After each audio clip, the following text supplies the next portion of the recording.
Hi there, everyone. Here we are, the Tipsy Realtor again, season 2. And today we have an exciting day talking about Rose Spritzers and how outdoor spaces can help increase the value of your home. I feel like, Robin shows up with some rosé, with the fruit, with the flute. I am in. I know. How bad can it be? And what's great about this drink is it's ridiculously easy. So let's get on with it and show you how easy this drink is. And it's a beautiful for, sitting on the patio with a girlfriend, just relaxing, which we're all about to start doing. Yes, let's do it. So what are you doing? Well, I'm not going to measure Yes. because Yes. it is only 2 ingredients. We don't have our wine chilled, but we are just going to free pour because we're going to do roughly what is 3 ounces. And then we're going to roughly do what is 1 ounce because we started with rosé wine. And now 1 ounce of club soda. Like a spilly talker, you're spilling all over. I know, I'm sorry.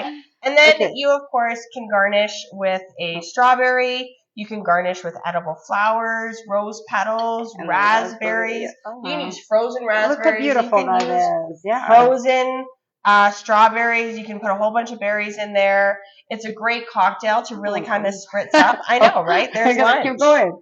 Okay, so it's pretty beautiful looking. Very pretty. And I'm guessing it will be like a kind of an easy drink, especially if it's a hot. It will be nice and hydrating. And if you don't want to get slammed, like, from one of the drinks like we had last week. Yeah. Yeah, that was a strong one. That's hence why we didn't finish it. That's right. But let's cheers. Okay. Just nice, light, refreshing. Oh, yeah. Just very easy. You know what? I actually find it, so you would say, for example, why not sparkling rosé instead of this? Again, it is a lighter alcohol intake, and it does have a little bit of more of the wine flavor than on a bubble flavor, which I actually quite tasty. I also like it because it kind of waters down the wine a little bit, making it a little bit lighter than you would find it in a bubbly spritzer or anything like that. So it is a really nice drink. It is great for the deck. Can I eat my soda? Okay, I'll talk now because she's eating a strawberry. But it is a beautiful cocktail that you can easily give to you and your friends. You can also make it in large batches, which is nice too. So just something to think about while you're out on your deck enjoying. It's quite delicious. I like it. So healthy snack today. Yeah, exactly. Anna's very excited. She got strawberries and raspberries. Wow. I'm probably going to need to eat lunch. So there you go. Super simple, light, and refreshing drink. I definitely would recommend this one. And we're talking about landscaping today, right? We are. Outdoor spaces and how they affect. It's that time of year when everybody thinks about landscaping. So there is two different things. If you landscape your home for you or landscaping home for sale. True. Now, the one thing I will say is this has been, I'm going to age myself on the show, that in the time that I've been in real estate. Everybody close your ears. I know. that how we use our outdoor spaces really changed. Like, it used to be just a fire pit, nothing big, a table, all that kind of stuff. And now we've actually expanded our living space in the months that are good into these outdoor spaces. And they are actually viable living spaces and things that are people considering, like the outdoor living room, the place to dine, the place to sit. And that outdoor space is really thought about a lot more in the purchase of a home now than I have ever seen. Well, for me, I'm a huge fan of getting my outdoors indoors. So like easy to entertain, seeing outdoors, being part of the outdoors. It's kind of like a really nice feeling. Like I feel like I'm on vacation all the time if I see like beautiful outdoors outside of my window. Yeah. So it just kind of gives me like thing and peace. I love it. Well, and even I know for us, like we've got the outdoor living room on our back deck. And then we've got the dining table below, and then we've obviously got the rest of our backyard. You got a little pond going there too. We do. Yeah. And we actually, during the summer, will sit outside and even have my office outside on the back deck. And, and we spend the majority of our summer on our back deck. We're never inside our house except for making meals, and then we're outside. I live on the lake, so we're outside all the time. As soon as it's a nice day, we're out there, right? So one of the things like landscaping, you have to consider how it increases the value of your home. Right now, for example, it's a beautiful time. If you are listing the home, we just got the green grass. Not so much flowers yet, but they're coming. However, you if you don't want to spend lots of time and money on new landscaping, those baskets that you can buy right now at the garden centers are fantastic to decorate your porch, your patio, just around your house and bring that color and like make that your listing pop. And the buyers feel like, oh, look, they love you, they're home, they're already decorated. I've seen a lot of people saying like, even though they know the gardeners, they do appreciate some really organized landscape. Absolutely. And honestly too is I always tell people like for when you're putting your house up for sale in the summertime to bringing that color in, that is the easiest way to do it is get those colorful potted plants, anything to bring color into the house without you having to do a ton of work if you don't have the time. Now, if you do have just a bit of time, I'm a huge fan of black mulch, and I'm a huge fan of the black mulch in the gardening because you put the plants inside the black mulch and it really pops the color of the plants. It does. Pops the green. It creates a contrast. It does. And it also is a really simple way to clean up a backyard space because then you're hiding all the weeds, you're hiding all the crap below. And I always put landscaping fabric underneath my mulch to make sure you kind of have to, so the weeds don't go through it. Exactly. So that's an easy way to clean up outdoor space when you're sitting there. I know a big thing I notice in a lot of communities is people get lost of what to do underneath evergreens and how to dress up around evergreens. I think a good arborist can go a long way. They're not cheap, but a good arborist to actually cut back and actually manicure your trees can have a huge impact when you're looking at selling your home or even just keeping up its value. Because when a tree is kind of all gangly and not like the one I have in the front, it really does show, and it makes a big statement about your property. Deck boxes are also a great and easy way to, again, bring color, bring value, make things look nice, just like the hanging baskets. Yeah, one of the things I was actually, when I was reading and researching on landscaping, there was a really good advice, which I didn't actually think about it, but they recommend to match the landscape to style of your home. Yeah. So if you have like a traditional home of craftsman or one of those new, what's the cabin looking ones? Wait. I don't know, cabin looking ones? Cabin looking ones. Anyway, so, if you have one of those homes, like don't mix it with modern, for example. Yeah. Don't make the Japanese garden because it will clash with it. And I think buyers sometimes will not know why they didn't look like the house so much because they were so distracted and something didn't come up. Sometimes people can point it out that the garden or the outside did not match the inside. So it's funny that you say that because I think that a lot of times that's exactly what it is a lot of people sit there and something doesn't feel right in the house and they don't realize what it is, but that's exactly it is because it's not flowing because you've got the Japanese garden with the modern style home and you've got this room and this theme and that room and that theme. And that's how a lot of times, or like I had in one house, they turned the dining room into the living room and the living room into the dining room. And I could right away know that I was explaining to the client, this is actually the dining room, but they hated the house. And it was because it just didn't feel right because they didn't use the rooms in the traditional sense. Yeah. And same thing with landscaping. If your landscaping is a little bit too off-putting from the actual style of the home, that's exactly it. Yeah, people just confuse in psychologically, it's because, buying process is very psychological. It's a feeling process. And sometimes if people don't feel comfortable or right and they feel confused, the home doesn't grab their attention in the right way, right? And another thing, we already touched base, like, we a lot create the living rooms as a space we hang out outside. Yeah. And one thing is people really like is privacy. Yeah. So, the proper fencing or the proper location of trees, right? Sometimes the trees or bushes can be that create that privacy. Yeah. Or creating the privacy wall. And right now, oh my God, like the way that industry has transformed itself. Absolutely. The privacy walls used to be super ugly, I have to say. Like they were like really ugly. Nobody want to put them unless you try to decorate them. Now you can get the privacy walls look like planters and all those things. Beautiful glasses available. Yeah. So you can put it on your balcony. It's going to be a decor and creating a privacy. And then what's great too is that you can, like some of the privacy walls, you can actually move. right? So if you want to, you're not committed to putting it up in that space and it's committed and it can't go anywhere. Some of the privacy walls you can actually move. So if you want to redecorate how your landscaping is, you can do that. Again, trees, like beautiful flowering trees, can be used. I know we always tell people about corrugators. Caraganas. Yeah. They are native tree to Yeah. Alberta. And they're very hardy.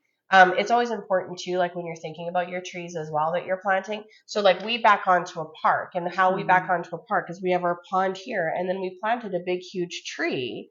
And this big huge tree is perfect because as people walk down the pathway, the tree actually blocks their visual space to where our pond is, and then the pathway turns, and then they don't actually look at our property anymore. So we have an open visual to the park behind us. Yeah. But we've saved that privacy as people come down the pathway. And the biggest thing you can do when you are planting your garden, because I actually just helped my neighbor get her garden planted. 2 days of planting. Yeah. Robin. But plan. And that's a big thing. Like a lot of people just buy things and they don't plan. And you actually have to really, really plan. You have to make sure that what you're buying is right for your area, your sun, all that kind of stuff. And then before you ever do the research for sure. Yeah, but plan or ask people in the garden center. They are a great resource for like, I live in a very sunny backyard, no shade. Like what plants? You don't want to burn your plants.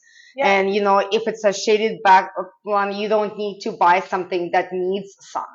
And you can do, if you're not a planter and you really don't want to do a lot of maintenance, you can do perennials. And they're going to be a little bit more expensive. You're going to spend a lot of them in 1 year, but then that's going to be They grow every year. That's the beauty of them. It is. And then all you do is mulch and weed, and it makes it easier.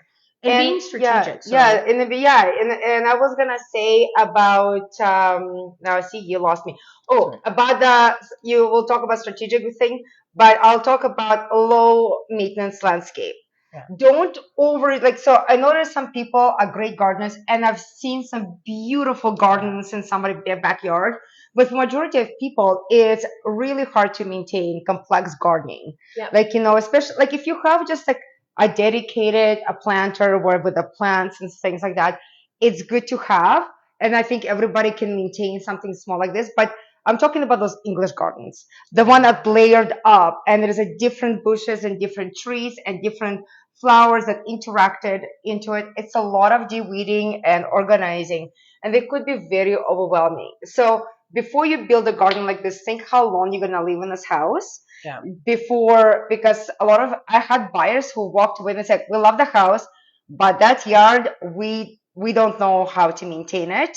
It's so much work, and they would not pick that particular property. And the one thing I actually notice is everybody likes a little bit of grass. Like even if it's a small amount of grass, even if it's a fake grass, right?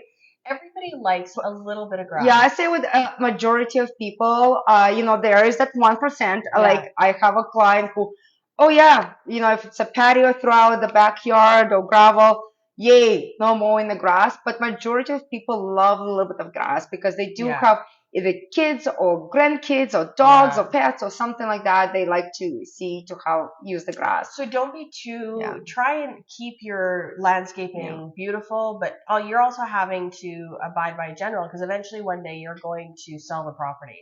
And when in doubt, focus on the pathway, right? The pathway is always a nice focal feature, whether it's curved lines are beautiful when it comes to landscaping. But even whatever it is, whatever path you have, focus on that and then build off your pathway. One of the builders here in Calgary actually done a kind of a personal research on which homes sold the fastest. And he discovered that the pathways with the curve in it sold faster than the one had the straight. Nice. Yeah, so that was an interesting one. Yeah. See, and those are kind of like really nice things. Also is lighting. I'm a big fan of lighting, and I know that... And we talked about it again on the show for the landscape. We did. Lighting. And it's funny because of course, looking at the houses in the summertime, we're not really at the houses in the summertime when it's dark. But, if you had a bunch of really cool lighting in your backyard and you took some evening photos and put that as part of your marketing, that really adds to it. Because, again, a lot of people don't think about it. It brings magic. It does, but you're selling a lifestyle in this home. Like, people will decide emotionally and justify logically. And so if you can show them the emotion of living in that home, of sitting on that back deck, not with you in the picture, but just sitting on that back deck with the lights and showing them all lit up. And like for us, we've got solar lights in our trees that flicker at night and all this other kind of stuff. And you can show them what that looks like. Then that really can help have them visualize your home and visualize themselves in your home. And that's what you want, because I always say, when I have a client start telling me where they're going to put their furniture, I'm like, okay, you're putting an offer on this house, because they've already started living in the home mentally. And that's what you're looking for when you've got your house up for sale. And I'll finish with one last thing. Calgary, we do have all seasons. Some of them are shorter than others, but we do have winter, we have our quick spring, summer, and again, quick fall. And there, when you are planning your garden, please plant all season around. Yeah. Because, you don't want to have, there's a huge difference between the listings in the winter that has some sort of evergreen in the yard or in the front yard versus none, because everything looks dead in the winter. Yeah. So try to kind of mix it up. Have we're gonna have our fruit trees blooming in the spring, always looks beautiful. Yeah. Evergreens in the winter. Then you have your perennials and summer flowers. And in the fall, of course, you want the trees that turn the color and the bushes that they turn the color, and mix them into like yellow and orange, because it looks so pretty. Absolutely. Yeah. All right. Party time. Party time. Party time. We are through half of May. I know. Can you believe it? May Long Weekend is just around the corner. I know. Let's hope so if you are planting, May Long Weekend is your big weekend to plant. They say it's when we're past our last frost. I'll be honest, I planted all my gardens already because I have faith in Calgary. And plus, the Flames are in the playoffs, so we're gonna get hot. Yay! So, price for this month, we got a lot of goodies. It's a patio weather. So we got decor for your drinks, umbrellas, little fun sticks, straws. We got giant round ball cubes. No, you cannot cube and ball. Big balls to make your ice, melt floor if you're sitting in a hot patio. And when you don't know what to make and how to make it, we have a shaker with all the measurements on the side and the recipes. So you can just shake it up, make it, and not redo a whole bunch of research. That's right.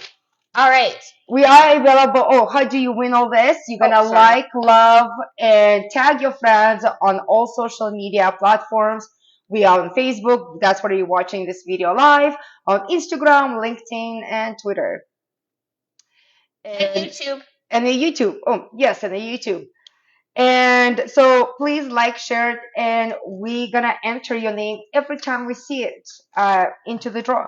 And next week, we're going to be talking about the greyhound. Oh, I love greyhound. And ways to pet-proof your home and keep up its value, because those who have pets are a distinct and very important factor of when you're selling your home. And you want to make sure that, of course, you can keep your pet, who we love, because I have two. But at the same time, is you want to make sure that they don't devalue your home while you're trying to sell it. That's right. All right. If you need to reach us, the best time is to give us a call. That number is on the screen. And yes, the market is still active. Yep. We are getting the calls all the time. Tell your friends, tell your family, coworkers, anyone you know looking at buying or selling a home, or if you are, have them call us, because we want to make sure that they've got the best information possible. Still a spring possible. Market. It is still a spring market, and we are going to make sure that you guys make your best informed